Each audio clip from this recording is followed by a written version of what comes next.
পোনপ্ৰথমে সকলোকে ইংৰাজী নৱবৰ্ষৰ আন্তৰিক শুভেচ্ছা জনালোঁ।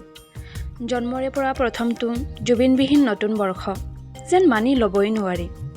তথাপি সকলোৰে ভাল হোৱাটো কামনা কৰি ভগৱানৰ ওচৰত চাকি এগছি জ্বলাই মোৰো দিনটোৰ আৰম্ভণি কৰিলোঁ। এই নতুন বৰ্ষটোত মোৰে মামৰে ধৰা চেনেলটোৰ ওপৰত অলপ কাম কৰিম বুলি ভাবিছোঁ। আশা কৰোঁ আপোনালোক সকলোৱে আশীৰ্বাদ কৰিব। চাকি গছি জ্বলাই চাহখিনি খাই আজৰি হওঁতেই এয়া মোৰ ওচৰত টিউশ্যনৰ বাবে ওচৰেৰে মাইনা এজনী আহি পালেহি।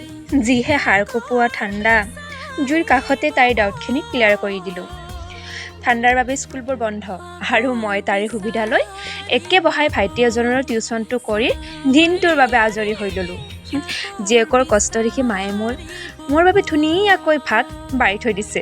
কথাটো জনালোঁ, নহ'লে আকৌ আপোনালোকে ক'ব নহয় ইমান ডাঙৰ ছোৱালীজনীয়ে নিজেই ভাত বাঢ়ি নাখায় বুলি। বাৰু মই ভাতখিনি খাই লৈ কাষৰে সৰু সৰু মইনাহঁতৰ লগত অলপ আড্ডা দিম।